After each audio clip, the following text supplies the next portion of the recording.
Hello, Gail DeLuca here from White Fox Beads, and this is one of the companion videos to the book Czech Glass Inspirations by Ann Dilker and myself.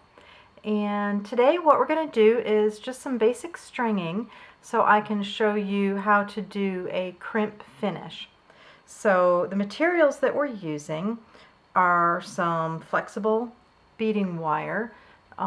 This particular one, I normally use 49 strand. I had some 19 strands sitting around for in gold that I thought would look good in this project. And since we're doing a bracelet, I'm not as concerned about the drape. So the 19 strand is a little bit stiffer, and that's going to work just fine for these purposes. And I've got some Czech glass fire polish beads, which are these nice amber colored faceted beads that I picked out of a mix, and then I intersperse them with some Japanese seed beads, which of course, being Gail and the seed bead girl, I always have some seed beads around. And I liked this kind of vintage brass look. And then to that I'm going to add some findings. This is a lobster clasp, and it's just a little brass plated antiqued one. Any finding I always check before I crimp it. I always make sure that the spring action is in good working order and that it's not sticking or too loose or too hard to do. So I check that. And then the other end of the clasp is actually part of a toggle clasp, and it's going to hook right to that. And I'm not going to use the toggle. I prefer the lobster, but this gives me a nice solid ring and piece to crimp to, so that's fine. And then I've got a jump ring that has a bunch of little charms on it that I've made.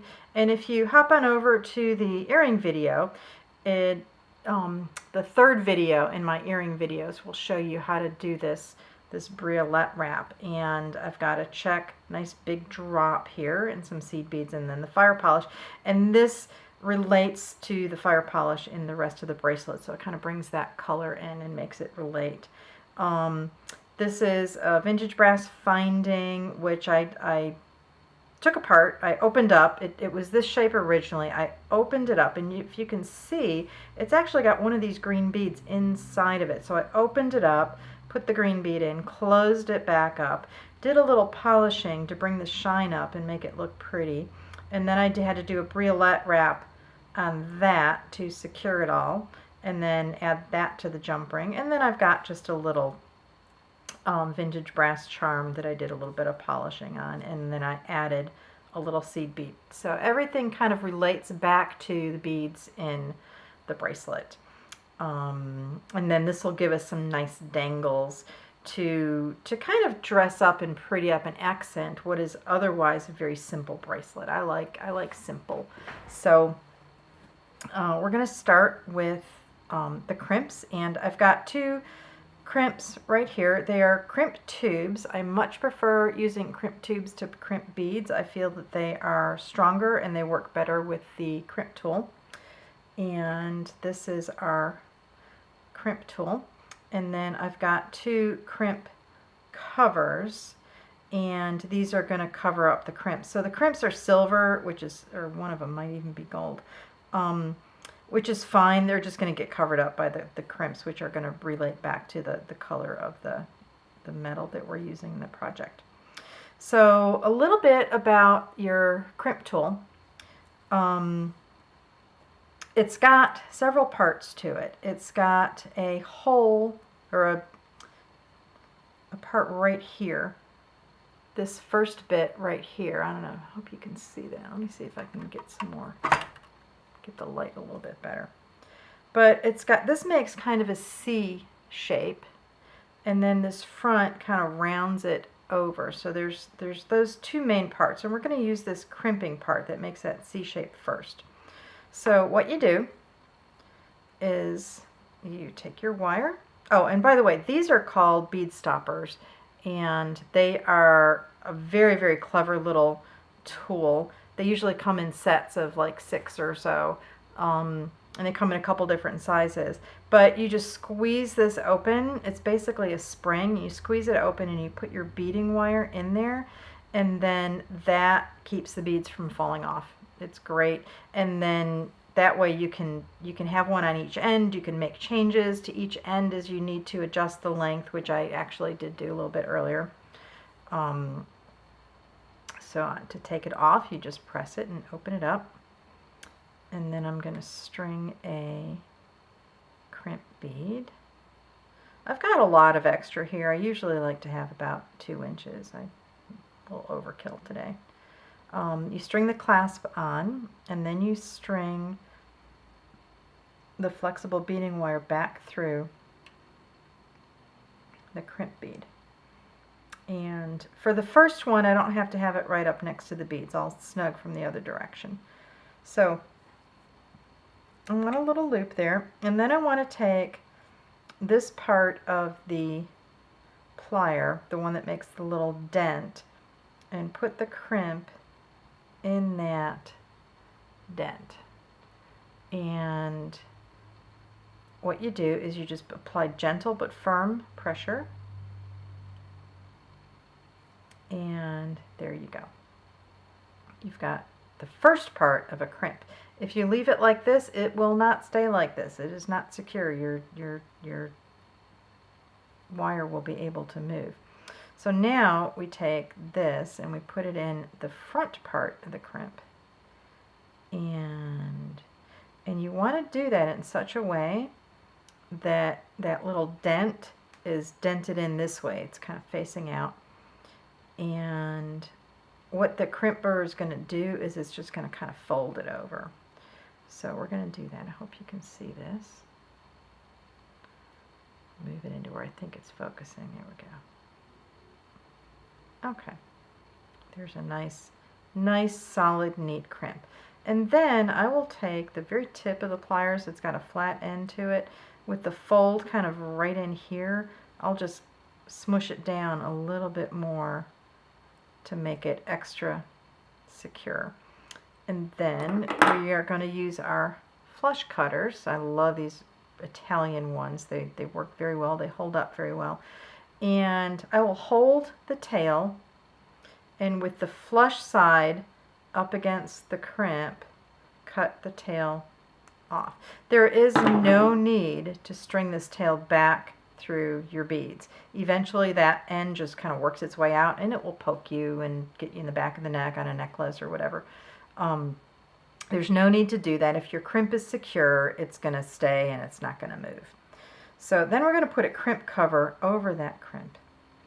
And the way that we do that is we can use our crimp tool for that, but we are not going to apply pressure. We are just going to be very, very gentle and just take this. Basically, this is a bead with a seamed opening in it that has been opened up, and we're just going to close it and reshape it back into a round bead. And sometimes if I'm having trouble holding on to a crimp cover in my crimp tool, I will use a chain nose plier for the same purpose. So let's try that. It's wanting to slip and slide out today on me. So let's try the chain nose. That works just as well. And we're just going to slide that over the crimp and gently close it.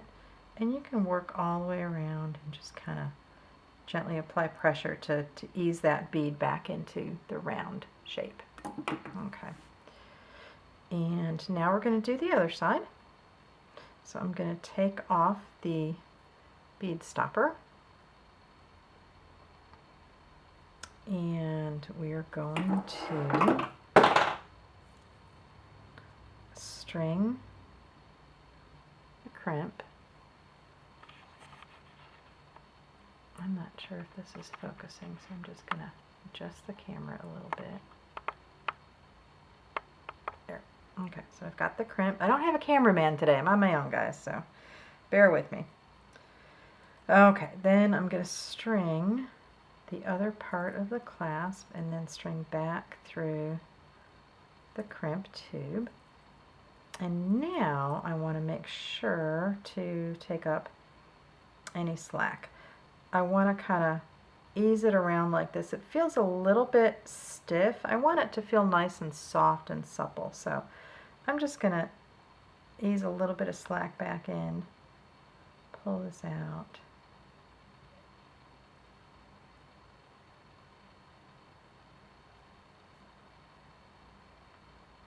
There we go. That feels much, much nicer. I see some slack though, so I might make more adjustment may be in order. This is one of those things that the more you do it, the better, the more comfortable you're going to get with it. And this is just about right. When it's on, you will not see any slack. So that's cute. That is really cute. I might end up wearing this bracelet. Okay, so now we're going to do the crimping again. So again, we've got the back part first. Put that little dent in it. There we go. I'm going to hold this way. See if you can see that. Just going to apply pressure, firm pressure, and then I'm going to turn it so that it's in the front part to round it over. And let's see if you can see that. There we go. And let it round right over. Okay, and then I'm just going to give it another squish just to make sure it's nice and tight. And then we're going to use our flush cutters, flush side toward the crimp. And I just hold my tail and slide this all the way down, pulling on the tail, and then it'll get it right up next to that crimp. And then let me get those chain nose pliers out to do the crimp cover.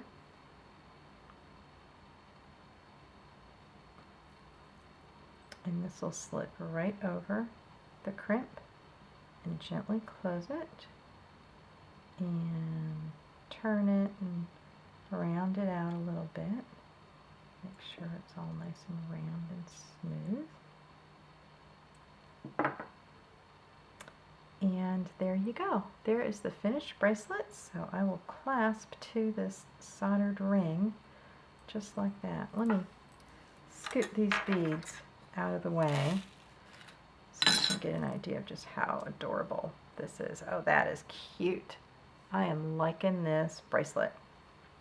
Let's see how it looks on.